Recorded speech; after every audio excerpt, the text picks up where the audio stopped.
প্রত্যেকটি সাধক খুব ভালো করেই জানেন যে সঠিক শ্বাস পদ্ধতি ধ্যানের জন্য কতটা গুরুত্বপূর্ণ। হ্যাঁ, এই শ্বাস প্রশ্বাসের মাধ্যমেই আমাদের ধ্যান গভীর হয় এবং এই নিঃশ্বাসগুলি ধ্যানের মাধ্যমে আমাদেরকে সমাধির অবস্থায় নিয়ে যায়। যে সাধক শ্বাসের শক্তিকে চিনতে পারে, শুধুমাত্র সেই সাধকই কণ্ঠ শক্তির অধিকারী হতে পারে। এবং আপনি যদি কণ্ঠ শক্তির অনুভব করতে চান, তবে আপনাকে ধ্যানের মধ্যে ১১৫টি শ্বাসের রহস্যকে জানতেই হবে। কারণ ধ্যানের শ্বাস প্রশ্বাসের রহস্যটি আপনার ষষ্ঠ ইন্দ্রিয়ের সাথে সংযুক্ত, অর্থাৎ এটি আপনার থার্ড আইয়ের সাথে সংযুক্ত থাকে, যাকে ঋষি মুনিরা আজ্ঞাচক্র বলেন। যে কোনো সাধকের নেওয়া প্রতিটি শ্বাস তার ধ্যানের কার্যকলাপে কিছু না কিছু পরিবর্তন অবশ্যই নিয়ে আসে। যখন একজন সাধক গভীর শ্বাস নেয়, তখন সেই নিঃশ্বাস তার সমস্ত অঙ্গে প্রতিটি কোষের মধ্যে পৌঁছে যায় এবং দেহে উপস্থিত মৃত কোষগুলিকে জাগিয়ে তুলতে কাজ করে, যার কারণে সেই সাধক নিজেকে তেজস্বী, সারাক্ষণ ঊর্জাবান বোধ করে। কিন্তু সাধারণত আমরা নিঃশ্বাসকে শুধুমাত্র ততটুকুই অনুভব করি যে আমরা নাক দিয়ে শ্বাস নিয়েছি এবং তা আমাদের পেটে পৌঁছেছে। কিন্তু সম্ভবত আপনি জানেন না যে আপনার প্রতিটি নিঃশ্বাস মাথা থেকে পা পর্যন্ত আপনার শরীরের প্রতিটি কোষের মধ্যে পৌঁছে যায়। আর এই গভীর নিঃশ্বাসের কারণেই আমাদের পার্থিব শরীর ও মন কাজ করার ক্ষমতা পায়। এই নিঃশ্বাসই আমাদের হৃদস্পন্দন নিয়ন্ত্রণ করে। আর এই কারণেই শ্বাস প্রশ্বাসের ভূমিকা শুধু আমাদের পার্থিব জগতেও নয়, বরং আধ্যাত্মিক জগতেও সমানভাবে কার্যকরী হয়ে থাকে। প্রত্যেক ব্যক্তিটি যে তার জীবনে আধ্যাত্মিক অভিজ্ঞতা পেতে চায়, তাকে অবশ্যই ধ্যানের কঠোর অনুশীলন করা উচিত। এই শ্বাস আমাদের শরীরে উপস্থিত কুণ্ডলিনী শক্তিকে জাগ্রত করে তোলে, যা আমাদের আধ্যাত্মিক জগতের অনেক অভিজ্ঞতা প্রদান করে। এই কুণ্ডলিনী শক্তি যা আমাদের মূলাধার চক্রে সুপ্ত অবস্থায় আছে, তা আমাদের এই নিঃশ্বাসের আঘাতেই জাগ্রত হয়ে ওঠে। এবং যে শক্তিটি বর্তমানে মূলাধার চক্রের দিকে প্রবাহিত হচ্ছিল, তা উপরের দিকে যেতে শুরু করে, যার ফলে একজন সাধক আধ্যাত্মিক উন্নতি লাভ করতে শুরু করে। তাই যখন একজন সাধকের আধ্যাত্মিক উন্নতি শুরু হয়, তখন তার শ্বাস প্রশ্বাসের গতি অটোমেটিক ভারসাম্যে চলে আসে। এবং যখন একজন সাধকের শ্বাস প্রশ্বাসের গতি ভারসাম্যে চলে আসে, তখন সে আধ্যাত্মিক জগতের অনেক অভিজ্ঞতা অনুভব করতে পারে। সে এমন অনেক শব্দ শুনতে পায় যা একজন সাধারণ মানুষ শুনতেই পায় না।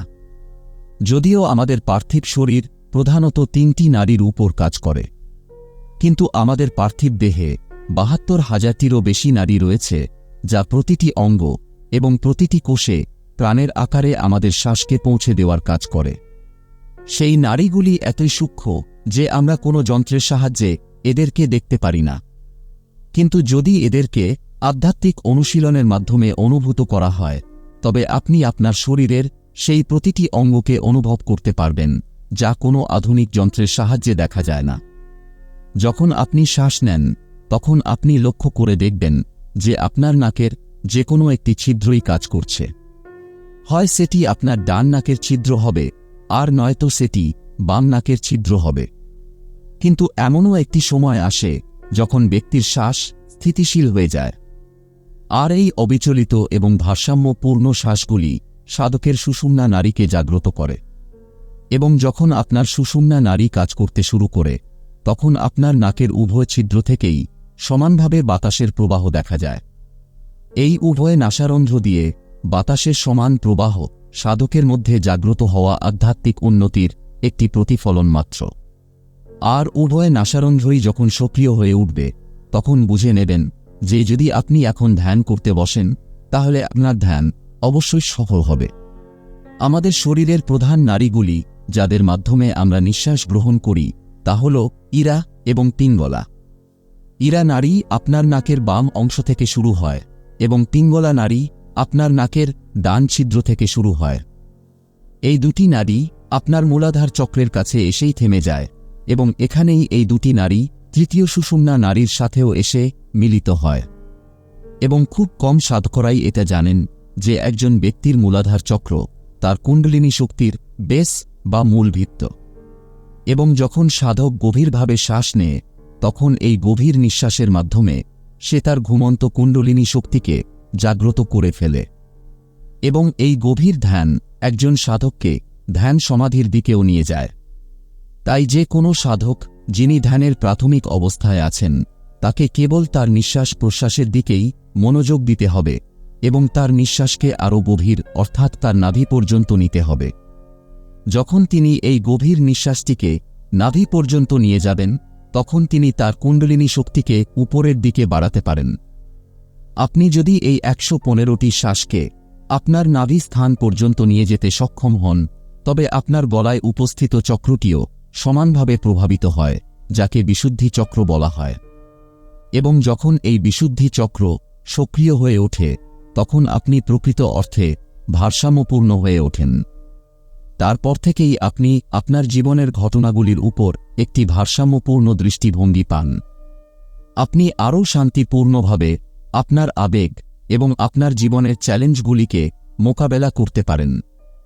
এই কারণেই বলা হয় যে একজন সাধক যদি ধ্যানের গভীর অবস্থায় নিজেকে নিয়ন্ত্রণ করতে চায় তাহলে তাকে তার বিশুদ্ধি চক্রকে সক্রিয় করতে হবে।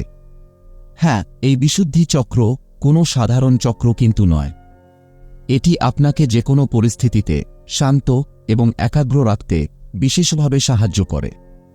বন্ধুরা, আমাদের এই নিঃশ্বাস এতটাই মূল্যবান, এটা এতটাই গুরুত্বপূর্ণ যে এই শ্বাস প্রশ্বাসগুলিকে নিয়ন্ত্রণ না করে কোনো সাধকই তার ধ্যানের চিন্তাহীন অবস্থায় পৌঁছাতেই পারে না।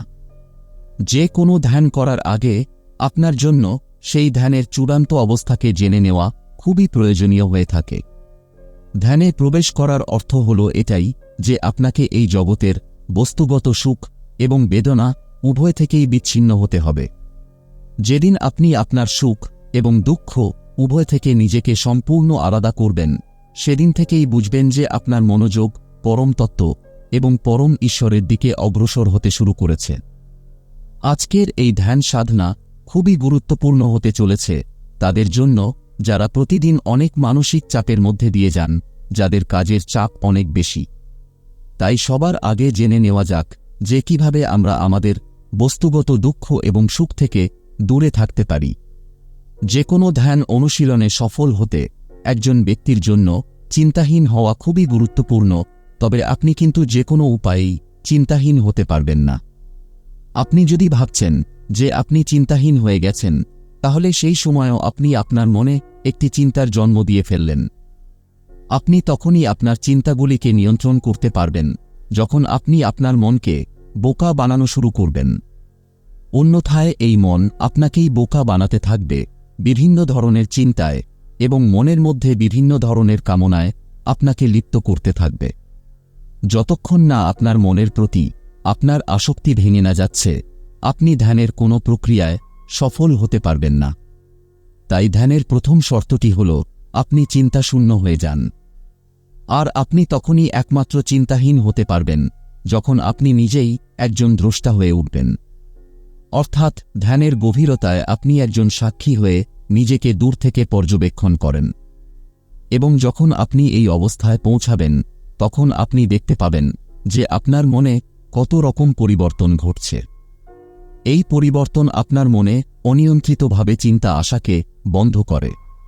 এবং যখন একজন ব্যক্তির মনে চিন্তা আসা বন্ধ হয়ে যায় তখন তার কণ্ঠচক্রটি সক্রিয় হয়ে ওঠে। অর্থাৎ বিশুদ্ধি চক্রটি সক্রিয় হয়ে গেলেই ব্যক্তি আন্তরিক এবং বাহ্যিক দুদিক থেকেই শান্ত হয়ে ওঠে। অতএব শান্ত হওয়ার জন্য একজন ব্যক্তিকে তার কণ্ঠচক্র অর্থাৎ তার বিশুদ্ধি চক্রকে জাগ্রত করতে হবে। কারণ বিশুদ্ধি চক্র জাগ্রত হওয়ার পরেই আপনার চিন্তাশক্তি দুর্বল হয়ে পড়ে। আপনি অযৌক্তিক চিন্তা করা, অযৌক্তিক কল্পনা করা বন্ধ করে আপনি নিজের সাথে সংযুক্ত হতে শুরু করে দেন। বিশুদ্ধি চক্র জাগ্রত হওয়ার পরই আপনি প্রকৃত অর্থে জানতে পারেন যে আপনি কে। আপনি জানতে পারবেন যে আপনি কেবল একটি শরীরই নন, বরং আপনি একটি আত্মা। যেদিন আপনি আপনার দেহ এবং আত্মাকে পৃথক করতে পারবেন সেদিন বুঝবেন যে আপনি ধ্যানের সেই অলৌকিক অবস্থায় প্রবেশ করতে শুরু করেছেন। বন্ধুরা, আপনি যদি অনেক চেষ্টা করেও চিন্তা থেকে নিজেকে মুক্ত করতে না পারছেন তবে আপনি নীরবতা বা চুপ থাকার অনুশীলন শুরু করুন। যখন আপনি চুপ থাকতে শুরু করবেন তখন আপনি দেখবেন যে আপনার চিন্তার উপর এর সরাসরি প্রভাব পড়ছে এবং আপনার চিন্তাভাবনা কমতে শুরু করে দিয়েছে। দেখবেন আপনার মন স্বয়ংক্রিয়ভাবেই শান্ত হতে শুরু করেছে। এরপরে আপনি যে কোনো ধ্যান অনুশীলন শুরু করতে পারেন। তাই ১১৫টি শ্বাসের সাথে কিভাবে আপনি ধ্যানে প্রবেশ করতে পারেন, আসুন এবার এটাও বুঝে নিন। প্রথমত, আপনি এমন কিছু ধ্যানের ভঙ্গিতে বসুন যা আপনার কাছে সবচেয়ে সহজ বলে মনে হয়। আপনি যদি ধ্যানের জন্য সুখাসনে বসতে চান তবে আপনি সুখাসনকেই বেছে নিতে পারেন। কিন্তু কিছু লোকের যদি সুখাসনে বসতে বা যে কোনো আসন করতে অসুবিধা হয় তাহলে তারা শবাসনে শুয়েও এই অনুশীলনটি করতে পারেন। তাই আপনি আপনার সুবিধা মতো সুখাসনে বসুন কিংবা শবাসনে শুয়ে পড়ুন। আপনি যদি সুখাসনে বসে থাকেন তবে আপনার কোমর এবং ঘাড় একেবারেই সোজা হওয়া উচিত। আসনে বসার পর আপনার চোখ দুটিকে বন্ধ করুন এবং আপনার উভয় হাত আপনার দুই হাঁটুর উপর আলগা করে রাখুন। নিজেকে সঠিকভাবে এই অবস্থায় আনার পর আপনি প্রথম 10 মিনিট অনুলোম বিলোম অনুশীলন করবেন। এক কথায় একে নাড়ি শোধন প্রাণায়ামও বলা হয়। তাহলে এটির অনুশীলন করার জন্য প্রথমে আপনার বাম হাতের বুড়ো আঙুল দিয়ে আপনার নাকের বাম নাসারন্ধ্রটি বন্ধ করুন। এরপর নাকের ডান নাসারন্ধ্র দিয়ে একটি গভীর নিঃশ্বাস নিন। নিঃশ্বাসটিকে কিছুক্ষণ আপনার ভেতরে ধরে রেখে আপনার বাম হাতের অনামিকা আঙ্গুল দিয়ে আপনি আপনার ডান নাসারন্ধ্রটি বন্ধ করে এবং ধীরে ধীরে নিঃশ্বাসকে ত্যাগ করবেন। এবার আমরা এই প্রক্রিয়াটিকেই আমাদের অপর হাত দিয়ে অনুশীলন করব। অর্থাৎ আপনার ডান হাতের বুড়ো আঙ্গুল দিয়ে আপনার ডান নাসারন্ধ্রটিকে বন্ধ করুন এবং আপনার বাম নাসারন্ধ্র দিয়ে একটি গভীর নিঃশ্বাস নিন। এরপরে আপনার ডান হাতের অনামিকা আঙুল দিয়ে আপনার বাম নাসারন্ধ্রটি বন্ধ করে আপনার ডান নাসারন্ধ্র দিয়ে প্রশ্বাসটিকে ধীরে ধীরে ছাড়ুন। আপনাকে এই প্রক্রিয়াটি প্রায় 10 মিনিটের জন্য করতে হবে। এই 10 মিনিটের অনুশীলনে আপনাকে কমপক্ষে 60 থেকে 70টি শ্বাস নিতে হবে এবং ছাড়তে হবে। বন্ধুরা, এটি করা মাত্রই আপনার সমস্ত নাড়িগুলির শোধন হয়ে যাবে। এখন আপনি অনুভব করতে পারবেন যে শ্বাস নেওয়া এবং শ্বাস ছাড়তে আপনার কোনো অসুবিধা হচ্ছে না। আপনার মন এবং আপনার শরীর দুটোই শান্ত এবং শিথিল হয়ে এসেছে। আর যখন ঠিক এরকমই ঘটনা আপনার সাথেও ঘটতে শুরু করবে তখন আপনি সেই একই অবস্থানে বসে একটি গভীর শ্বাস নিন এবং কিছুক্ষণ সেই নিঃশ্বাসকে আপনার ভেতরেই ধরে রাখুন যতক্ষণ পর্যন্ত আপনি পারছেন, এবং তারপর ধীরে ধীরে সেই নিঃশ্বাসটিকে ত্যাগ করুন। এখন আপনাকে এইভাবেই প্রায় 15টি শ্বাস নিতে হবে। তার মানে এখনও পর্যন্ত আপনি 100টি শ্বাসের অনুশীলন করে ফেলেছেন এবং সঠিকভাবে এই অনুশীলনটি করতে পারলে আপনি আপনার শরীর ও মনকে সম্পূর্ণরূপে স্থির করে ফেলবেন। আর এই স্থিতিশীলতার পরে আপনি আপনার চিন্তা থেকে একেবারেই মুক্ত হয়ে যাবেন। এই চিন্তাগুলি থেকে মুক্তি পাওয়ার পরে আপনাকে এখন মাত্র বাকি 15টি শ্বাসের অনুশীলনটি এবার শুরু করতে হবে। আপনাকে 5 মিনিটে অবশিষ্ট থাকা 15টি শ্বাস নিতে হবে। অর্থাৎ 1 মিনিটে গড়ে 3টি শ্বাস নিতে হবে এবং ত্যাগ করতে হবে। এখন আপনি যখন 5 মিনিটের মধ্যে আপনার 15টি শ্বাস নেবেন আপনি লক্ষ্য করবেন যে আপনার শ্বাস অনেক গভীর হয়ে গেছে এবং আপনার নিয়ে থাকা প্রত্যেকটি নিঃশ্বাস অটোমেটিক আপনার নাভি পর্যন্ত পৌঁছে যাচ্ছে। কখনো কখনো আপনার মনে হবে যে আপনি শ্বাস নেওয়ার পরে সেই শ্বাস আপনার মূলাধার চক্রের কাছে গিয়ে আঘাত করছে এবং আপনি এই আঘাতকে অনুভবও করতে পারছেন। সেই অবস্থায় এটা খুবই সম্ভব যে আপনি সেই সময় আপনার মূলাধার চক্রে কিছু সংবেদন বা গরম কিছু অনুভব করবেন। আসলে এই উষ্ণতা আপনার মূলাধার চক্রে ঘুমন্ত শক্তির জাগ্রত হওয়ার চিহ্ন।